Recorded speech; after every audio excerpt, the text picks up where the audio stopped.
Well, he's the 2023 national champion for the Friesen Performance IMCA Modifieds, and he's the presumptive champion for this year. We're talking about Chaz Baca Jr., who will be joining us on the Beyond the Flags podcast. An amazing 2024 season, including 29 victories between Modifieds and Sunoco IMC stock cars, talking about his beginnings in racing and what it's been like to not just race so much in his home state of Arizona, but also venturing outside of the American Southwest. That's coming up next. But before we get to the interview, make sure wherever you're listening or watching from, you hit the like button and subscribe so that you don't miss out on future episodes. Well, here he is. He's out of Mesa, Arizona. He is live on the Beyond the Flags podcast. It's great to have him, the defending and presumptive 2024 Friesen Performance IMCA Modified National Champion, Chaz Baca Jr. Chaz, does that title ever get old at all when someone, you go to a racetrack and this is your defending national champion, your current points leader? I mean, no, the title doesn't get old. It's nice to kind of have a way that everybody kind of recognize me at, I guess, I mean, people have heard of me, I know that, but then when it comes to like being the national point leader, everybody kind of seems to know more about me. Sure, exactly. Well, 2024 has been is just been phenomenal, just as 2023 was. Just coming off of wrapping up the championship at Central Arizona Raceway in Casa Grande with a victory, and then also Deuce of Clubs Thunder Raceway in Sholo. A couple of championships in the Southwest, obviously the Shaw Race Cars Western Region, Arizona State Championship, and the national title with a week to run, but looking very good to repeat that feat. How would you say everything has it been?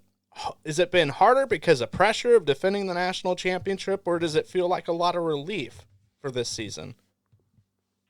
I feel like it was just as tough. I mean, we came out of the gate swinging a little better at the beginning of the year, which helped a lot. Mm-hmm. So that was, the biggest thing. But I think it was a little bit easier for us this year. But like I said, I think we were just better this year after last year because we had a full season under our belt in the Harris car. And going into this year, we already knew what we were up against, So being able to do it a second time, I think it was a little bit easier, but still had just about the same amount of stress level on it, Well, you kind of took the words right out of my mouth. Is IMCA TV Winter Nationals, that's where everybody's championship aspirations, or I should say a lot of people's championship aspirations start. And for you guys, you guys did really well. I mean, you won two of the shows. You won the Winter Nationals championship, and then you got into the regional stuff of the specials they had down at Casa Grande, and even did well there and just kind of rode that wave all season. Yeah, it was definitely a good year. And like you said, year started good and kind of just, went smooth all year round, which was nice. Had, a little bit of bad luck here and there, but most of the races we were able to run up front and, just have a good year. No doubt. And I mean, it's just, I had this conversation with Nathan DeRegan before Super Nationals, and it's so cool to see Deuce of Clubs. I feel like Deuce of Clubs is the big wild card for not just Arizona, but also Shaw Race Cars Western Region drivers, because it offers an opportunity.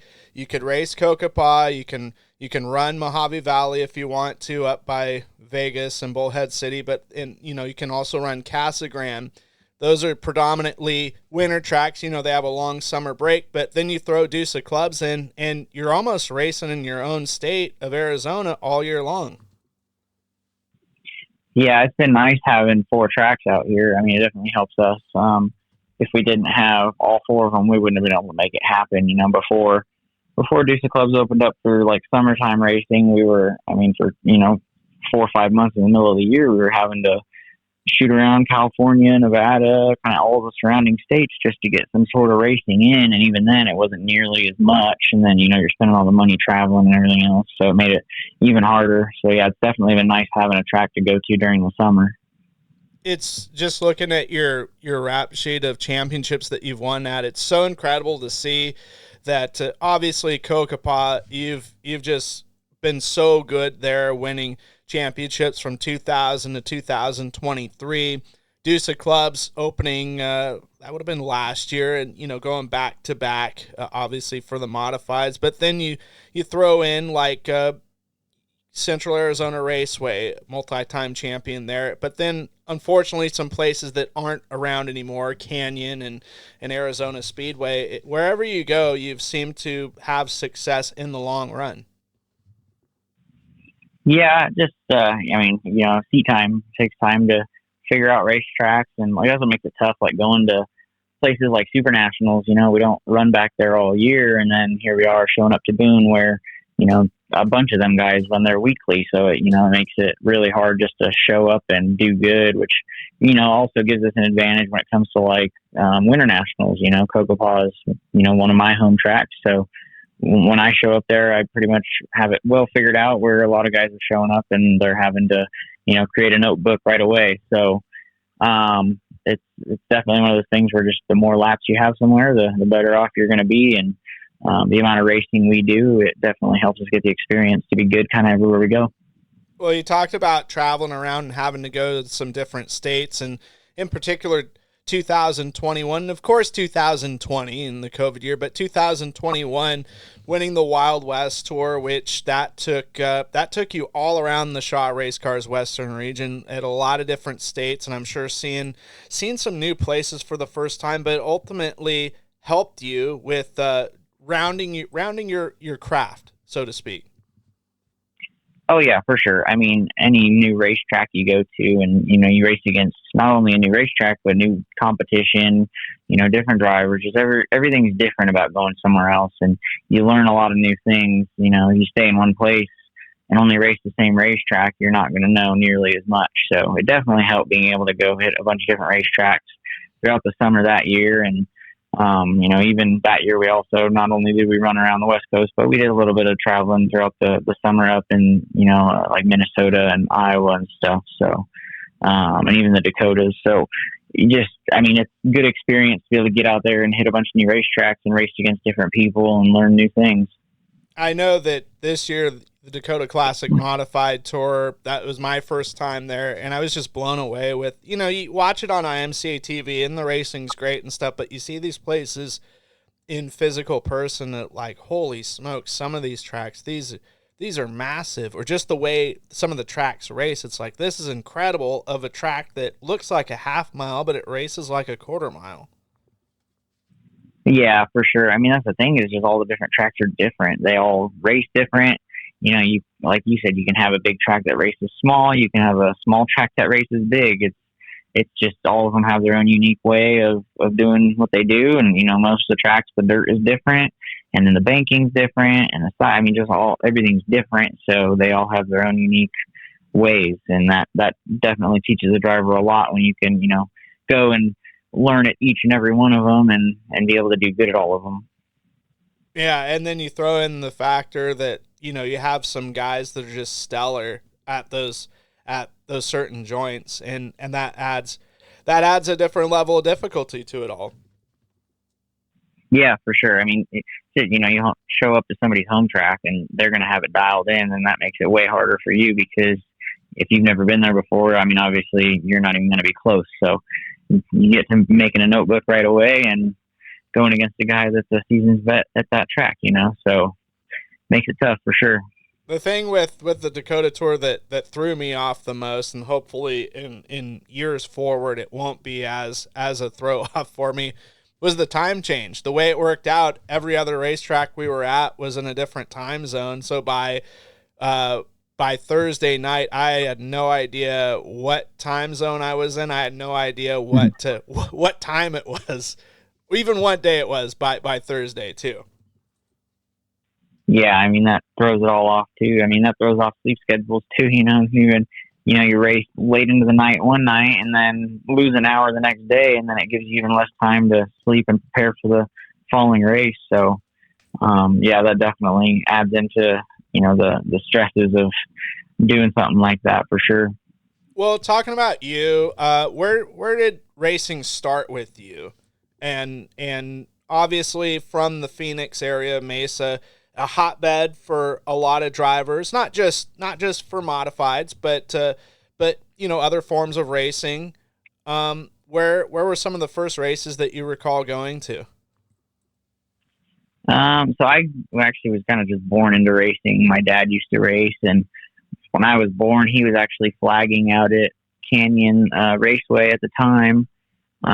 So, I mean, I had basically gone to Canyon every weekend from the day I was born. Mm-hmm. And, then we'd go to Casa Grande or Manzanita and watch races here and there. So, I mean, basically, like I said, since I was born, I've been at a racetrack just about every weekend, and kind of really all I've ever known. And it just, like I said, it started when I was born, and we just kept going with it. And once I grew old enough to do it myself, I really wanted to get into driving instead of just going and watching. So here we are. I think I saw your dad race. One of the few times that he raced in like the last handful of years was one of the last nights at Arizona Speedway, kind of the farewell night or whatever they build it as. Yes. Yeah. He ran the, what they called the last dance race. He got to drive a 4-bar modified for the first time because he raced back when modifieds were still 3-link stuff. So it was his first time in a 4-bar car, and he did pretty good in it too. So that was a pretty fun night. And when you got started racing, just went straight to modifieds, or was there some other divisions that you dipped your toe in?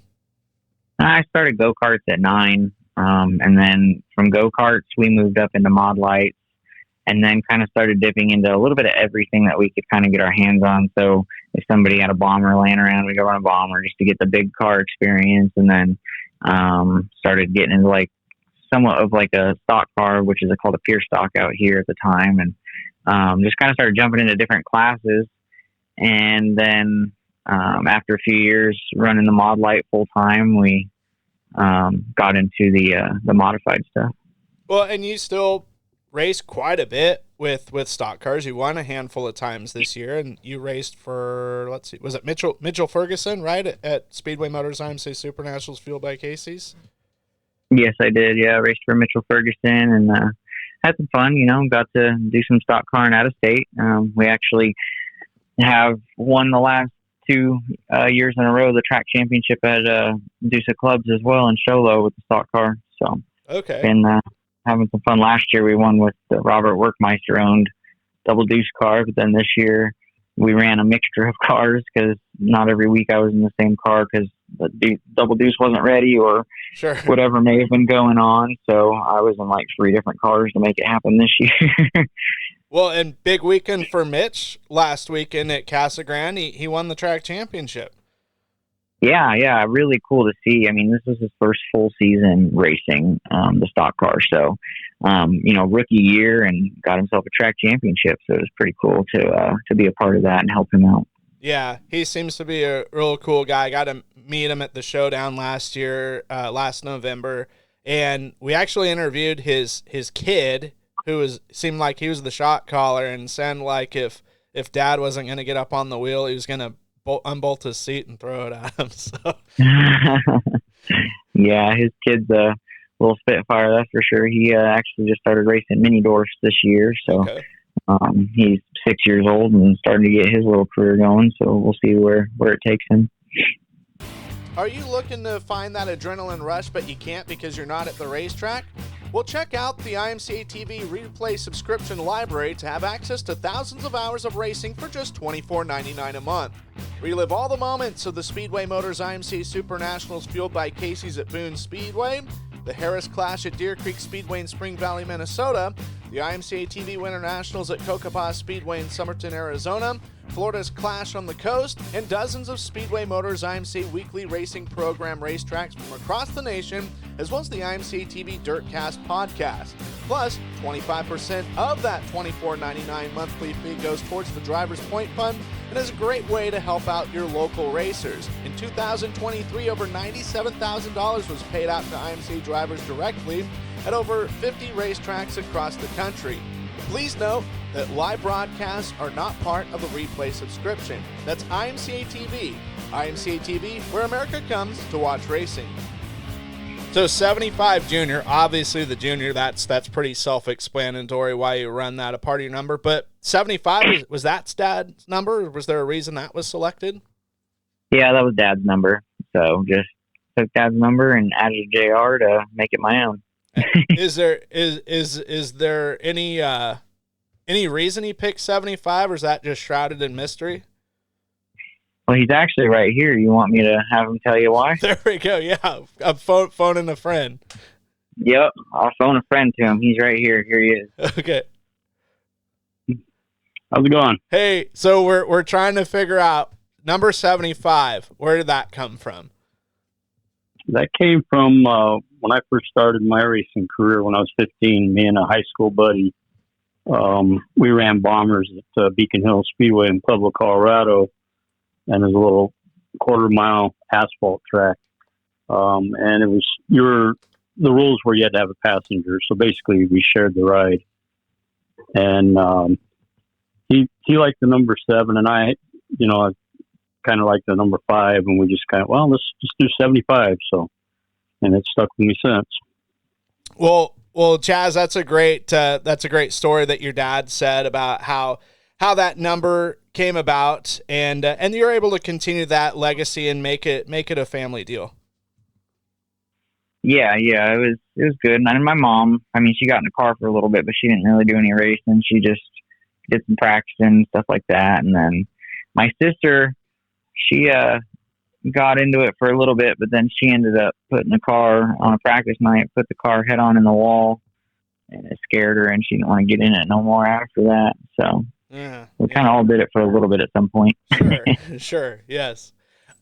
Mesa, Arizona, I mean, Phoenix just seems to be still one of the most sprawling areas in the country, and I'm sure throughout the years from when you were younger to now, it's changed in many different ways.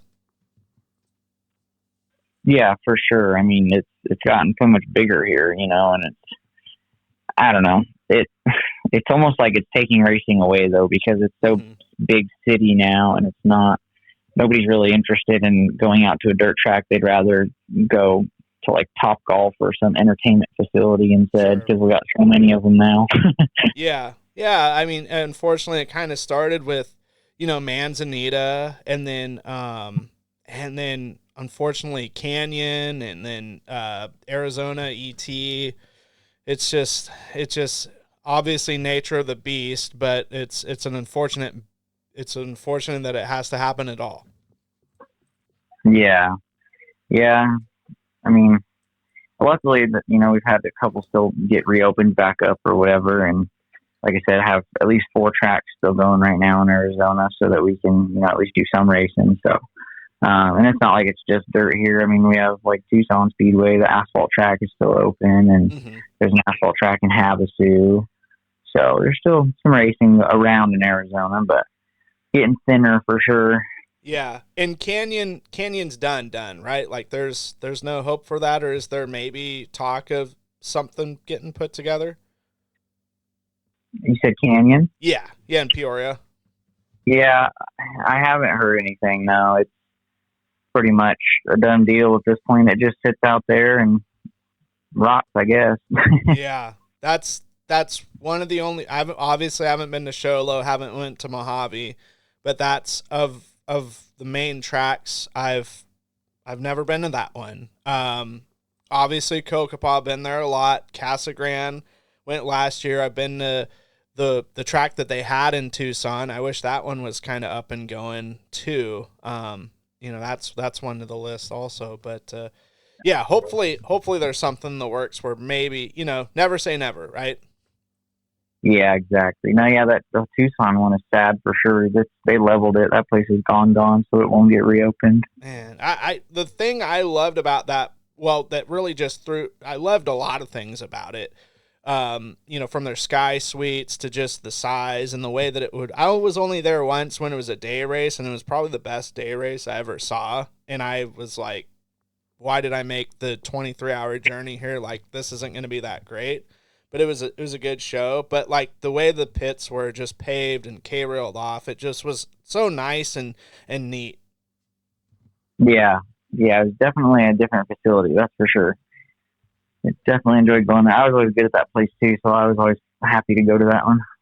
Sure, yeah. Um, in Mesa, maybe there's some folks that might be traveling to some races, whether IMCA TV Winter Nationals or the Showdown that's coming up here in a little over a month, or some other shows that'll be taking place in the state of Arizona. What are some things that, we're going to put you in charge as being the tourist minister of some cool things to do either in Mesa or the neighboring communities? Ooh, that's probably, I'm probably not the best person to put in that one because, like I said, I don't do much else other than race. Sure. So the places that, like, if I do get a free weekend and end up out, it's usually me and racing friends getting together and going to either Octane Raceway or Andretti's karting. Okay. So going to get some go kart racing in somewhere. The Octane's in Scottsdale and Andretti's is in Chandler, and there's a lot of entertainment places like Main Event and stuff like that you can go do, and your casinos are here and there depending on what track we're at. I mean, Cocopah's got the casino literally right across the street, Yeah. and then Casa Grande, there's a few casinos around. You just gotta drive a few minutes to get to them, but Sure. I know casinos are huge when the racers come in, but during the day stuff, there's some sights to go see, like obviously, I don't know how far somebody wants to drive to go see the Grand Canyon, but that seems to be our big popular one. So, yeah, stuff like that to do, or go do a hiking trail or something in the mountains. That's always nice. So, 'cause I know a lot of people come out from a lot of flatter lands, so to come out and see some mountains is pretty nice. Yeah, I'm hoping on one of these trips I get to do a little bit more of that, and obviously duty calls, but it's nice to kind of just completely just detach and get not lost. I don't want to be lost in the mountains in the desert, but you know what I mean, but just to kind of get away from things. Right. No, I completely get that. Yeah, I'll just make sure I got a good stick just in case I come across any rattlers or those, what are they, the Gia monsters or the Gila monsters? The Gila monster. Yeah. Yeah, I've heard Yep. those things got a little bit of a punch to them.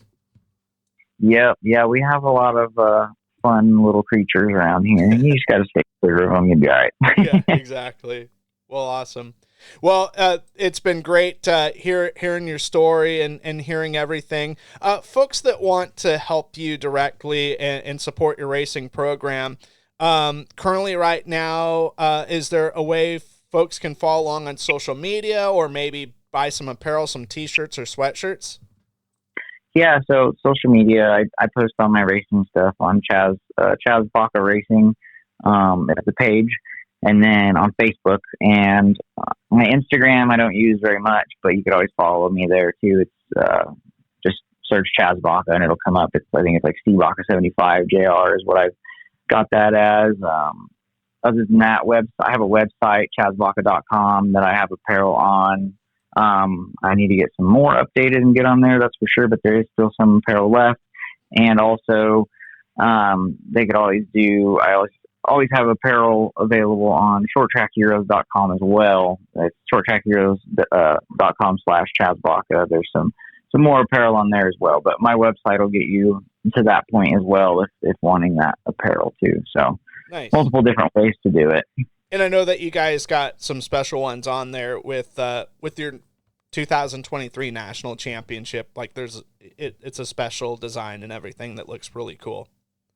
Yeah, and that's the Short Track Heroes. They did that design for me, and like I said, you can buy you can buy that apparel through either my website or them. I have it on both. That way, it makes it easy if somebody wants to go to one or the other. Oh, that's another question I was going to ask you. So I got one of those national championship shirts, and I proudly sport it around for some of my friends to admire. What's the story with the little Grim Reaper? I assume that's the little Grim Reaper on there. Is there his backstory, or is that like an alter ego? So back when I was racing Mod Lights, one of my wraps, my guy, the guy that did my wraps, he put a Grim Reaper on the car, and it looked really cool.